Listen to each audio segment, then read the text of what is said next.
Welcome, everyone, to another episode of Lifespark Live, The Complete Shift, where we take the time to have national conversations about senior health that no one is having. Together, let's get to the heart of the matter, to an ever-growing aging market, revealing the opportunity, mindset, and solutions for a much-needed complete shift in senior health. I'm Joel Tyson, a nurse, CEO, and the host of Lifespark Live. I'm so excited to talk data, depth, and humanity with all of you. Let's get the conversation going. All right, well, I am ready to get the conversation going today, everyone. And today is special for me because I get to talk to one of my favorite people in the world, someone that's been a mentor of mine, someone that's been a friend of mine, someone that's been a teacher of mine, and that is Richard Leider. And so Richard, for those of you that, many of you probably know Richard out there, but he is the expert on purpose, not only nationally, but internationally. He's written all sorts of books. He's obviously studied the issues around purpose. He's taught the issues around purpose. He's lived the issues around purpose. So, I mean, he is our purpose guru, and I am so happy to have you here, Richard, and I'm looking forward to having a good jam with you today. Me too. A real privilege and honor to be here today. So thank you for the invitation. That's right. Well, let's start off here. So the first thing is, I guess the big first question is, how is purpose so fundamental to really the health and well-being of these folks that we're trying to serve out there in the market? Why is this so important? Yeah. Well, as you said, it's fundamental. And oftentimes people think it's a luxury at a certain age or a certain economic level or, time that they have to do things with it. But it's fundamental at the most basic level. I talk about purpose with a big P and purpose with a little p. The big P purpose is kind of the one that people, I have to save the world, I have to do something big, I have to have a cause. Maybe. The little p purpose is, what do you do every single day to make a difference in someone's life? So purpose brings meaning to you, but it's also beyond the self. 1 minute in someone else's life with the little p to make a difference, to give them a hug, a kind word, hope, or something like that. That's the little p purpose that is the practice that really enhances health. Yeah, that is great. And again, I think it is this, when we talk about purpose, and obviously I've been a student here for all this time, it's like, it is, a lot of people want to make it the big P, right? I mean, they want to make this big, heavy thing, and it's complex, and we're complex humans, right? Right. In fact, the next question is, to kind of zero this in a little bit around what this all means for the people that are listening today. I just had a chance to talk to Steve Gillian. He wrote the Boomer Nation. Yep, right? I know him. Yeah, good. And Steve was great, and we had a great jam session as well. But when you think about the boomers and how they think, how does this really transfer to that boomer population? And what are you seeing out there that's plus and minus as far as the impact that it has? Well, first of all, let's unpack purpose just a little bit and then get to the boomers. And that is that purpose is a verb. It's something you actually do. It's action in the world, not just having a purpose. That's one thing. Living purposefully, working purposefully is a choice that action precedes clarity. Let me say it again. Action precedes clarity. When you start acting purposefully, there's a felt sense in the body that you really feel better. But there's this whole new phase of life. In 1900, the average life expectancy was 47. Now it's in the 80s and above. And so we have this whole new life phase that the boomers are facing into. Right. And the science is that it's the happiest time potentially. We grow up twice, once from adolescence to adulthood, then from adulthood to elderhood. Well, the boomers are making this second growth spurt from adulthood to elderhood, but there's no territory. Lifespark's laying out the new map in so many ways for people. Right. And you've known that, and you've been part of that for many, many years. But now it's self-evident, this new phase of a life. And whether you retire or don't retire, people are living longer, and they want to live a fulfilling life, not just a happy life per se. They want to be fulfilled from the inside as well as happy on the outside. Lifespark, our whole thesis has been around is really starting with the spark, right? Starting with the spirit, which is, to me, is purpose, right? And for me, it's an interchangeable word. But at the same time, we have to deal with complex medical situations and health and what people kind of coin health. So I guess my next question is when you think about that, there's been so much energy and so much spend and so much kind of effort on trying to keep people out of sickness. Right. Where do you see people, spending the time, or how would you recommend providers and people in the space that have kind of been giving the quick pills and giving the quick medical intervention? How do you have them start to think and also act? Back to your point about active, right? Active purposefully, right? As far as a system. Well, first of all, purpose, as I said, is a verb. It's a mindset. Secondly, it's a practice. It's not just having a thought about purpose or having a sense of purpose. It's a practice. So we need to teach people daily practices. And I have a little practice, for example, the universal purpose. So let's just give it to the listeners, the viewers right now. Right. It's to grow and give. That's the universal. We said it's fundamental, but it's also universal. Mm-hmm. If you're growing and giving, you're living purposefully. Secondly, so how do I do that? What are the practices? So I have people put a little Post-it on their mirror, and I just say, grow and give on that Post-it. Tomorrow morning, when you get up and you look at that Post-it and say, how am I going to grow and give today? That's a choice. Then at the end of the day, you look at the Post-it again and say, how did I grow and give today? You hold yourself accountable. Maybe even have a purpose partner, which is a whole other thing that I think going it alone, as you know, isolation is fatal. We've talked about this endlessly. But so that little Post-it is the simplest little practice that people, I can't tell you how many people do that. Yeah. And it just holds them accountable to the choice of living purposefully on a day-to-day basis. So we need practices, and our physicians need to teach us these practices, our healthcare providers, and like we do at Lifespark. Yeah, that's awesome. I guess one other thing that I would say is, how do you think about this in the sense of kind of staying on that vein for a second? Our society, if you will, we want quick fixes, right? And purpose, is not a quick fix thing, right? We just can't give a pill and say, here's your purpose pill today. Right. Yay, I'm happy and I'm purposeful, right? Yeah. I mean, so how do people, again, I think it somewhat is around that little P to the big P, right? Right. Is there anything more you would say or that you would kind of recognize as far as being helpful for others to think about how to start to practice not only acutely or reactively, but proactively and longitudinally? Mm-hmm. Because as you know, the thesis for a Lifespark is really about this long-term journey. Because I think purpose does change over time, right? I mean, so it's not always one unithreaded mindset the whole time of your life, right? Right, that's right. So kind of, could you say a little bit more? I know we've talked a lot about life plans in the past. I know we've talked about, keeping that kind of rhythm. Anything else you'd share there? Well, again, it's a practice. It's not a pill, because things happen. Right. To people, and they have adversities. And one of the people who I've coached, and he's very public about it, I've written about it in my most recent book, his name is Ed Rapp. Mm-hmm. Ed Rapp was about to become the CEO worldwide of Caterpillar, the big company. He's out running one day after traveling a lot with his son, and his foot's dragging, and he gets it checked out. They diagnose it at Mayo. It's ALS. He immediately, at age 57, resigns, goes home, and he's in year 7 now with ALS. He's raised $17 million for ALS research, et cetera. But here's the point.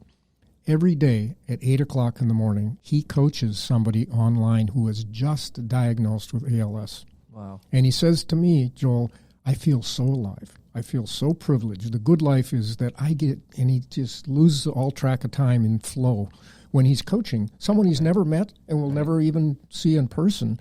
But every day, that initial intention to get up and do something like that, purposeful, has kept him, in spite of his adversity. He knows he's going to die, but he is living. And so what we're talking about is aliveness, a real sense of aliveness that purpose brings to people. And so one of the practices also, in addition to the Post-it, is I call it the 2-minute practice. Mm-hmm. Every morning when you wake up, 3 steps. Step 1, pause. Don't reach for your phone or whatever's there. Secondly, 3 deep breaths. Sure. If you have a pulse, you have a purpose. Sure. So 3 deep breaths reminds you to get centered with that pulse, so to speak. Third is, what is your intention for making a difference in one person's life today? Mm-hmm. That's it. The RX, the prescription. One person, one moment, the 1,440 purpose moments, your intention. And so setting your intention and then having a practice to do it is simple, but it's not a silver bullet. You have to practice. You have to do it, and over time it's kind of in the muscle. There's information about purpose, there's knowledge, but wisdom, you don't even have to have a Post-it. You don't have to have us talking about it. It just is who you are and the way you want to live, because you feel better. Right. Yeah, and we see that, right? I mean, you see, when we talk about purpose, you can see, like, the people we all want to be around are people that are purposeful. Right. That are sparked, that you can see in their eyes. They're just like, there's energy, and you're just like, I want to be by that person. Or I want to be like that person, right? And it starts with, obviously, all this beforehand, right? Yeah. It starts with that clarity of that intentionality, of that, I guess it boils down to just, when you think about, the meaning of life and purpose, and, I know you've been a coach of me, on mine about Man's Search for Meaning, and it boils down to that, right? Because if you don't know where that is, where you're going, it's like nothing else matters. Right. The last is Viktor Frankl, who wrote Man's Search for Meaning and who I studied with in the 60s, says the ultimate freedom is choice. Right. Well, what choice do you have? He was in a concentration camp. He was in 3 concentration camps. Well, you have the will to live. You have the will to get up and make a kind word or a crust of bread or a slurp of soup or hope for others. And he said people, it didn't guarantee that they would get through the experience, as tragic as it was, but they tended to do better. Yep. Those that had that purpose and that will to live. And so I think when you look at choice, why do so many people choose to work here at Lifespark? Because it's a purpose-driven organization with purpose-driven leaders, and in order to help the world and change aging, everybody here needs to have a spark. Mm-hmm. And that spark comes from choosing to use your gifts, the things you love to do, on topics or problems like aging or different facets, in an environment that really supports that in your voice. And that's why people want to work in places like this. Yep. And I'm not saying that to patronize you in any such way. That people hunger for that. Right. I've studied this for 50 years. They are hungry, whether they're millennials, midlife, or later, to be in a culture, both in the community, but here in the workplace as well. Right. And I think that's why I just know because I know you. That's why you're here. That's why you're hanging out with us today, right? Because otherwise you wouldn't be here, right? You could go do a lot of things, right? Well, people say, can't you retire? And I said, well, I could have retired a long time ago, but why would I stop doing something that I love to do so much with people that I love to be with, like you? Right. And that's just seeking the spark, right? It's one of our core values, right? That is. And I think I like that you're bending it over to the employee side, or the provider side, if you will, right? Yeah. Before we go there, because I do want to go back to that, because I think that's an important area that I do want to cover today, as far as how it relates to all of us. Because as we know, spark is transferable, right? If you're not sparked, you're not going to spark anybody else, right? I mean, exactly. So it's not rocket science, right? If you're not inspired and you're not sparked, how in the heck are you supposed to go and spark somebody else or help them with their treatment, if you will. And it's common sense. However, there's a big gap between common sense and common practice. There you go. So ultimately, with any health or any part of your life, it gets down to, what are you practicing? That's right. And you know this, but that's why we at Lifespark, we focus so much on that discovery process, not assessment. Right. We focus on discovering of these 7 elements of people's lives to holistically understand them and get at the question of what is important to you on a little p and a big P, right? And then document that and then work on that every day, right? Because until you start doing the practice and still you put it into your workflow, it's just a pipe dream, right? I mean, it may or may not happen, right, based on that individual, but we're trying to take that as exactly as you said and driving that into daily practice, weekly practice, monthly practice, lifelong practice to really just, bring out the good in all of us. I mean, it's not, again, back to common sense isn't that common, and it seems simple, but sometimes when you talk of these things, when I listen to myself, I'm like, well, that's really so simple, duh, right? But it's just not that duh. Right. And the duh, so to speak, is often because people are going it alone, which is an incredibly bad idea at any age or stage. And as you know, over the years, I won't coach anybody unless they have a sounding board, other than me as their coach. Mm-hmm. And so a sounding board is someone who practices care versus cure. They care enough to tell me your story, give me some more details. They tend to be interested versus interesting. Right. And so you can go on with that, but I really am a big advocate for a purpose partner, someone who is transparent and is willing to hear your story and all the nuances. And I observe, even at the highest levels of leadership, so many people lonely. Loneliness is an epidemic. As we know, I was on a program recently with Dr. Vivek Murthy, the current Surgeon General, and Surgeon General under Obama and Biden both, and he wrote a book called Together, because he said the biggest epidemic in the country at all ages, not just older, is loneliness.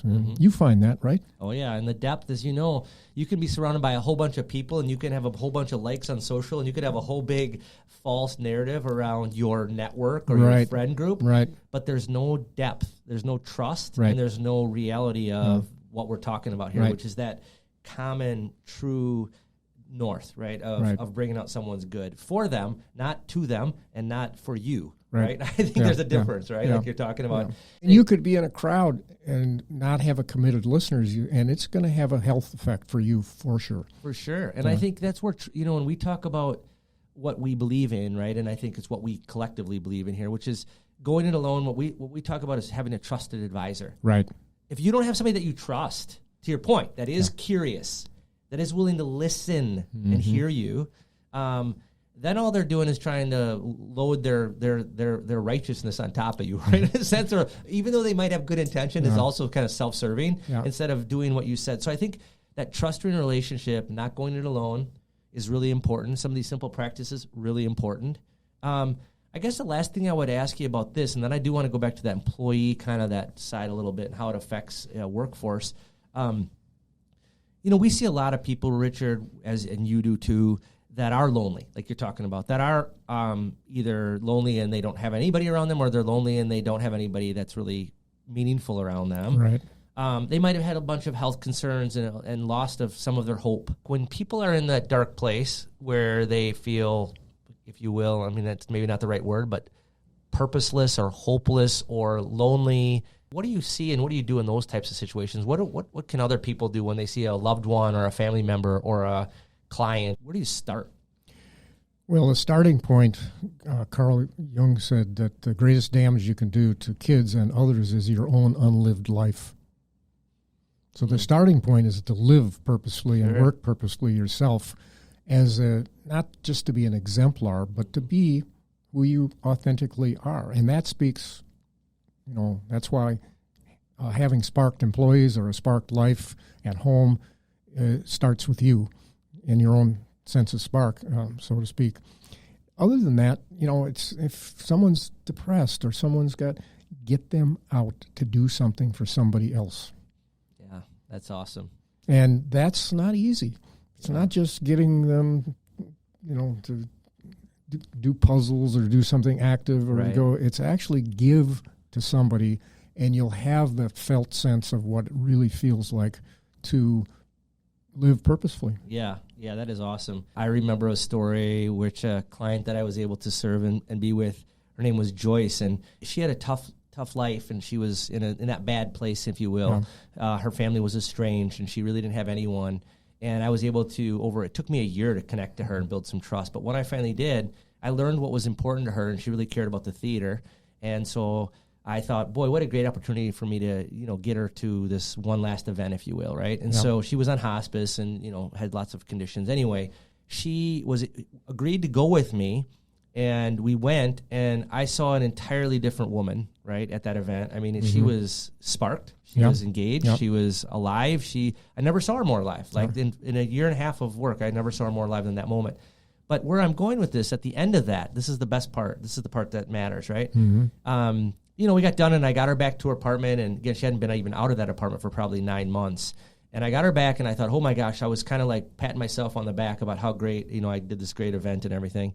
And I got down kind of on my knee, and I was just kind of getting her ready for bed. And I said, Joyce, I said, how was that, event? And she said, I've seen a lot better performances.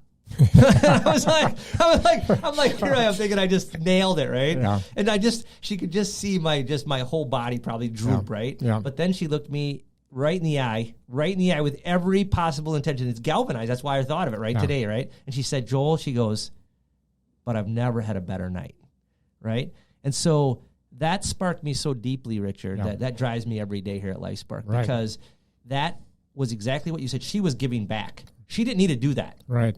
Yeah. Like she transferred herself in a way that I can't. It was marvelous and beautiful, into actually sparking me in ways that she knew, and she didn't have to do that. Right. So she, by giving, she gave. Right.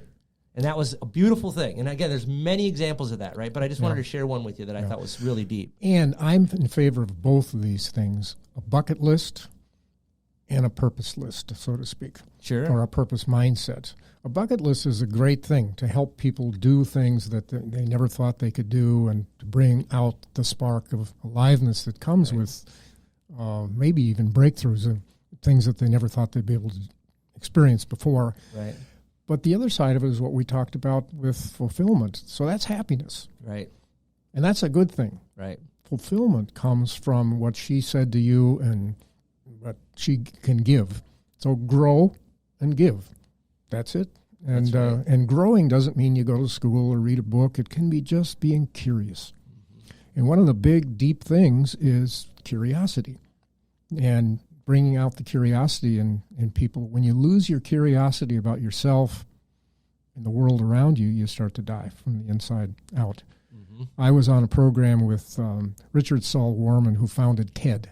You know, TED Talks, Absolutely. TED. Sure, yeah. And when we were backstage and we were talking before we both went out to speak, I said, how did this all come about? And he said, well, curiosity is what I'm talking about. Don't you think that curiosity is what ignites purpose?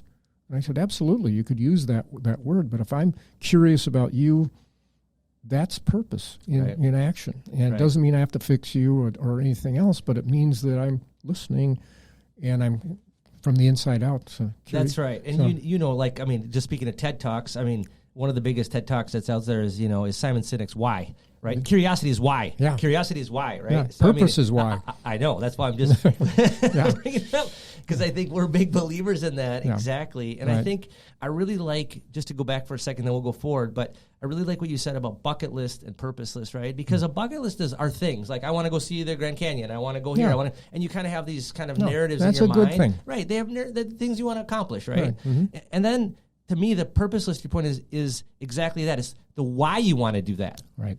If you don't connect the why, like you can say, yeah, I went and saw it, but yeah, big deal, but if I don't know why I'm doing it, it's not as well, it doesn't do that kind of that thing where it lights me up, right? Right. And why do you go to work? Why do you get up every day other than to pay the bills, so to speak? Right. If you can answer the why, because it's something you find flow, you find joy in. Well, should I quit my day job then? Not necessarily. Right. I mean, the recent study at the Mayo Clinic said you're engaged with, if you can do 20% of your job that really fits your gifts, passions, and values, you find that sense of flow, you'll be more engaged. You'll want to get up and go do it. It doesn't have to be save the world type of job. It can be just finding some authentic part of yourself that you can bring forward and that gives you that sense of energy and doesn't drain you. That's right. It energizes you. There are other things that probably drain you because every job is not perfect. It doesn't have, everything you want in it. But 20%, that's pretty amazing.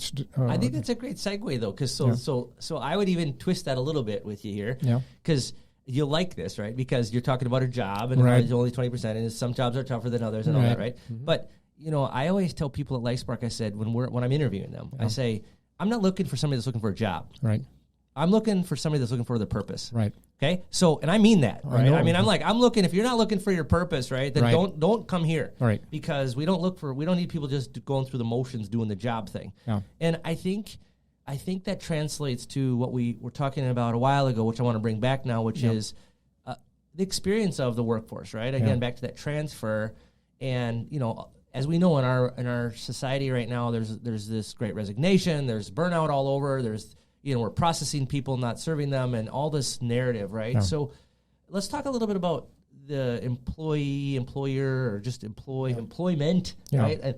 And again, not about jobs, but about where you find that purpose and what's important in that. And let's start out with like, what are you seeing in, because again, I know you work a lot in healthcare. What are you seeing in healthcare overall, and what are you trying to do about it? Well, the distinction I make is between a job, a career, and a calling. Mm-hmm.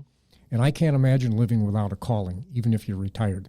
A calling means bringing who you are to the world in some way that brings your most enjoyed gift to the world with something you're curious or passionate about. Just this morning, I had my annual Medicare physical. Mm-hmm. My doctor turned off the computer, turned to me. We had a 45-minute conversation, which is almost unheard of. That is unheard of. And we talked about, and he talked about with me, he knows who I am and what I do with purpose, but he said, this is why I went into medicine. So I could have this kind of I'll call it healing conversation with people like you. And now I'm in front of the computer all the time, and so with you, I'm going to have to do this tonight. But he said, this has made it worthwhile, and it certainly was for me. And so within healthcare and with burnout, it's not just about overdoing and doing too much. It's also about not being able to do the depth of why you went into this in the first place, possibly. Mm-hmm. And so I think organizations that I work with are willing to help others, like Lifespark is doing, discern their calling. How can I bring my gifts, passions, and values here? How can I reimagine or reinvent my job, whether it's that 20% or more, to really grow and give? And I want to be energized at the end of the day. I don't want to be drained and burned out at the end of the day. Well, how do you get that? You get that by being authentically who you are and bringing that truth and that power to people. And leaders need to be able to coach to that. Mm-hmm. They need to be able to listen, as I hopefully have with you over the years, to really bring your gifts unfettered to the things that you care about and create a culture.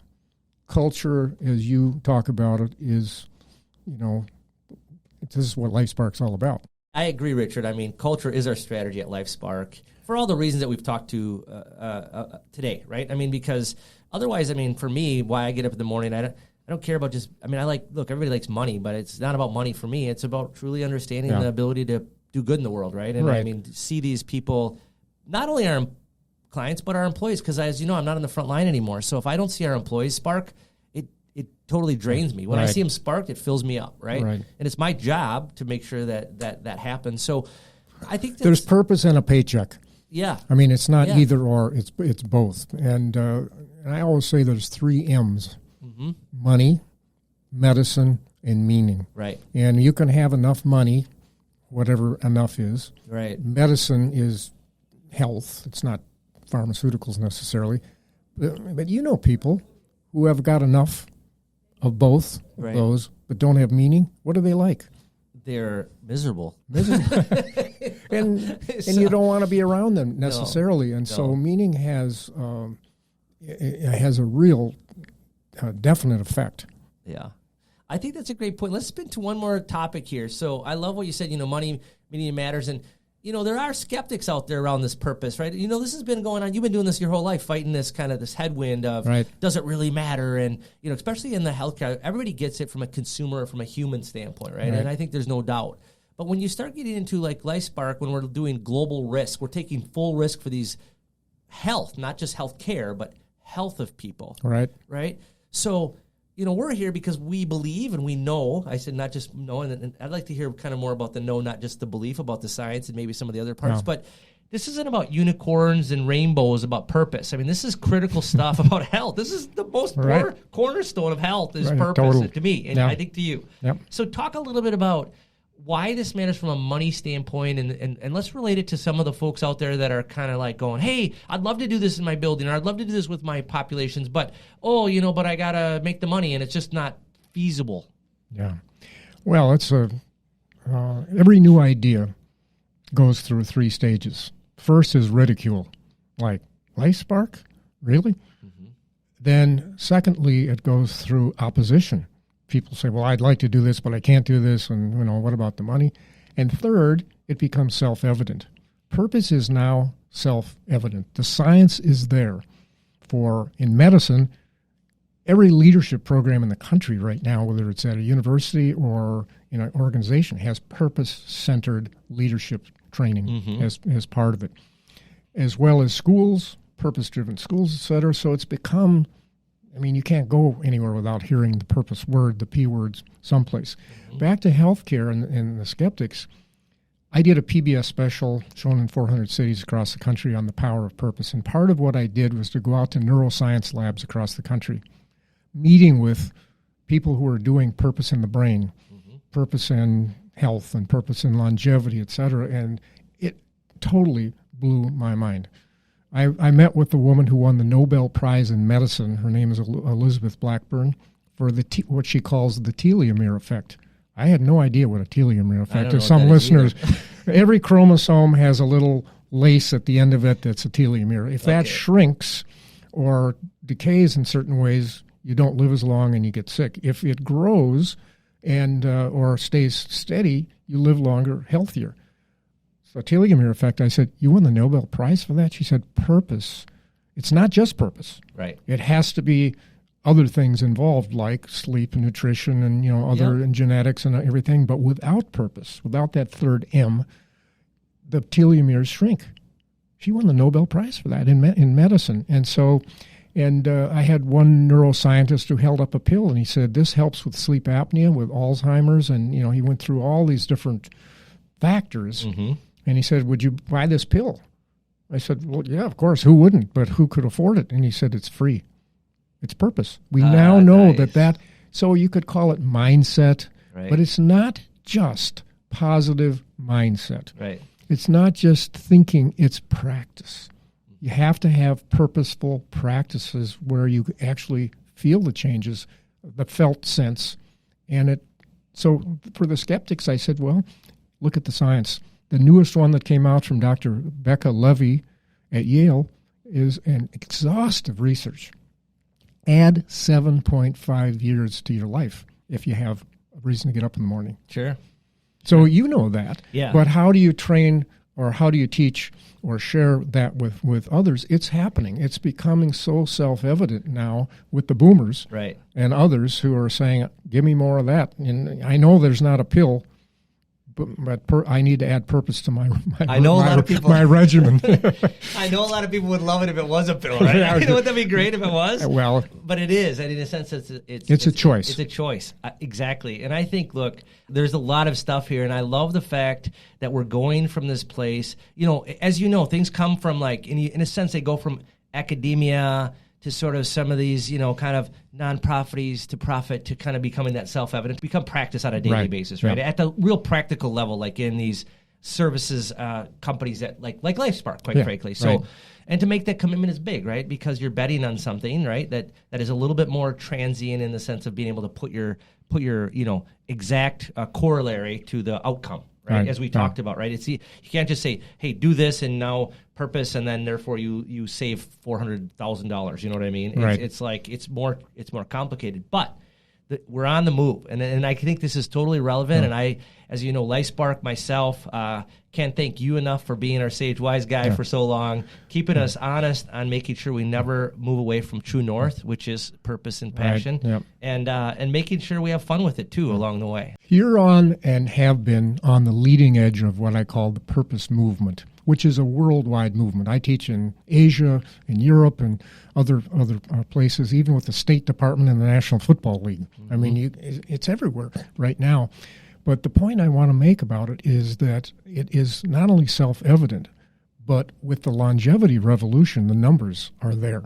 So if you look at, 100 million people over the age of 60 in 10 years, I mean, those are unbelievable. And those people want to live those new phase of life, that new decades of life in fulfilling ways.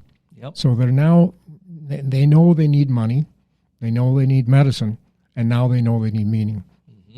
And that's it perfectly. As you know, there's too many people that are out there, maybe with the first two, but not the last one. And it sure is hard to see a lot of people kind of in pain and anguish out there that aren't getting this. And so it really behooves us, and this is a great motivator for all of us. So thanks for your time today. Thanks for your keep that wisdom. Spark alive. That's why I'm here. I feel it with you right now, and I hope the listeners feel it as well. Absolutely. So thanks everybody for the obviously cool podcast. We really appreciate your listening and your hearing, and most importantly, I guess what both Richard and I would probably say is get into those actions, man. Make it a daily practice. Get out there. I want to see those Post-it notes. I'm going to be part of that movement as well. Even though I'm a good student, I have more things to practice. So anyway, thanks, Richard, and thanks everybody out there for taking the time to listen in today. Thank you.